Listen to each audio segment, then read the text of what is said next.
तो 1947 में दोनों कौमें मिलकर के देश से अंग्रेजों के खिलाफ लड़ रही थी। तो फिर यह कैसे हो सकता है कि जैसे ही अंग्रेजों के जाने का वक्त तय हुआ आपने कहा हमें मजहब के नाम पे मुल्क चाहिए? तो आप अपने मजहब के नाम से मुल्क के लिए लड़ रहे थे या भारत की आजादी के लिए लड़ रहे थे?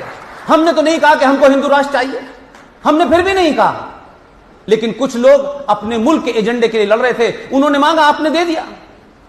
लेकिन इतिहास में क्या बताया गया कि अंग्रेजों ने हमें बांट दिया।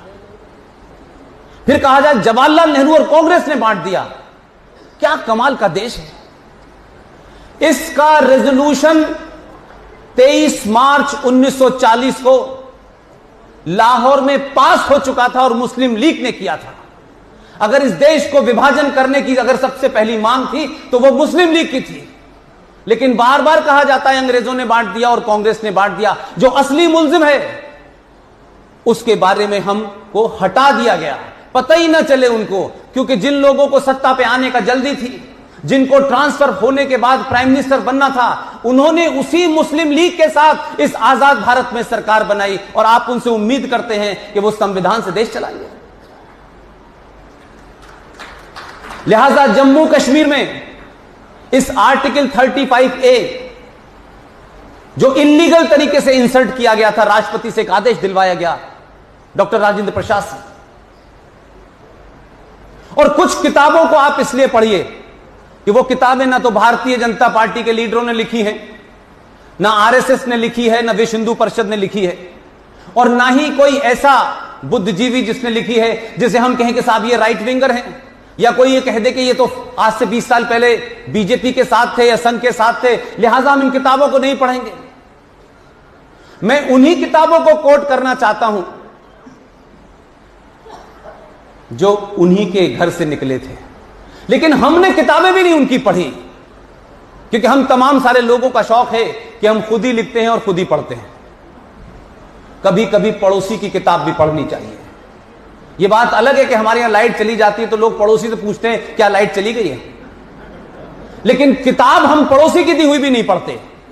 अगर आपको किसी सही नतीजे पे पहुंचना है तो आपको हर उस राइटर की किताब पढ़नी चाहिए जिसका नाम शायद आपको अच्छा ना भी लगे, लेकिन पढ़िए तब आप किसी नतीजे पे पहुंचेंगे।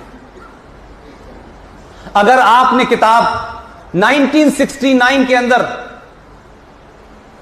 India from Curzon to Nehru and after, written by Durga Das, Oxford press ने उसको छापा, उस किताब का पेज नंबर 353 पढ़ लेते आप, 13वें नंबर का चैप्टर पढ़ लेते प्राइम मिनिस्टर एंड प्रेसिडेंट, तो आपको इस धारा के बारे में इशारा मिल जाता कि उस वक्त का प्राइम मिनिस्टर कितना बड़ा डिक्टेटर था। पूरी की पूरी आपने कॉन्स्टिट्यूएंट असेंबली को झुका दिया। शेख अब्दुल्ला को खुश करने के लिए, शेख अब्दुल्ला की नाजायज मांगों को मांगने के लिए आपने जब 370 के लिए आपके पास शेख अब्दुल्ला आए तो आपने कहा मेरे पास मत आओ, आप बी आर अंबेडकर को जाके किसी तरह से मनाओ। तो बी आर अंबेडकर को भी इस देश में लोगों ने गलत बहुत तरीके से कोट किया है। जितनी किताबें हैं, मैं समझता हूं कि आधुनिक भारत में अगर सबसे ज्यादा सच बोलने वाला कोई आदमी था तो वो बी आर अंबेडकर था। और ये बात मैं इसलिए कह रहा हूं कि उन्होंने अपने बीबीसी के इंटरव्यू में कहा किताबों में टेम्परिंग हो सकती है, कम से कम विदेशी मीडिया को दिए इंटरव्यू की में टेम्परिंग नहीं हो सकती। और वो लोग लाख बुरे हो, आप पे राज किया हो, लाख कमियां और खराबियां हो सकती हैं, लेकिन उन्होंने भारत के इतिहास से टेम्पर नहीं किया। जो था उनके अपने लोगों की भी जो खामियां थी वो भी वो लिखते हैं, और जो आपकी खामियां थी वो भी वो लिखते हैं। उसी टेलीविजन इंटरव्यू में कहा I am not ready to accept who is this Mahatma, I don't consider Mahatma Gandhi is a Mahatma, who is he is a very low IQ man. अगर ये कोई कह दे तो बवाल हो जाएगा, लेकिन अंबेडकर ने कहा है तो उसको छुपा के रखो। अंबेडकर को एक फ्रेम में रखा आपने, और अंबेडकर ने ही कहा जब शेख अब्दुल्ला उनके पास गए कि धारा 370 चाहिए, तो वो जो वार्तालाप है वो अवेलेबल है, कहीं किसी 5 जन में नहीं लिखा, है हर उस जगह लिखा हुआ है जहां राष्ट्रवादियों का कोई लेना देना नहीं था।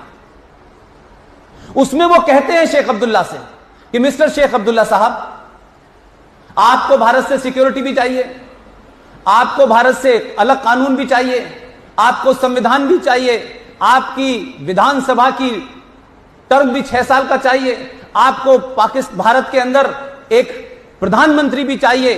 तो उन्होंने कहा कि बदले में भारत को आप क्या देंगे? तो शेख अब्दुल्ला ने कहा कि कश्मीर के पास देने के लिए कुछ नहीं है। तो अंबेडकर ने उस पर कहा, यह मैं दुनिया का महापाप नहीं करूंगा अपने हाथ से, और धारा 370 के विरोध में चले गए। और जब यह चर्चा हो रही थी उस वक्त भी उठ के चले गए थे पार्लियामेंट से कि मैं इसमें शामिल नहीं होऊंगा, यह महापाप हो रहा है।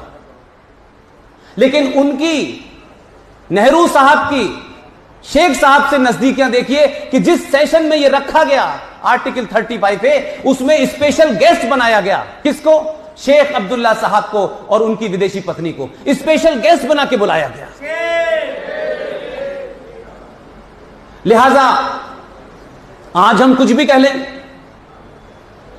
संविधान के बारे में बहुत सारी बातें कही जाती हैं, लेकिन तथ्यात्मक बात कहिए, वो किसके फेवर में जाएगी और किसके फेवर में नहीं जाएगी इसकी चिंता मत कीजिए। आप सिर्फ एक ही बात की चिंता कीजिए, आप बीजेपी में हैं, कांग्रेस में हैं, इससे कोई मुझे लेना देना नहीं है। आपकी बात राष्ट्र के फेवर में जानी चाहिए, किसी के फेवर में जाए या ना जाए।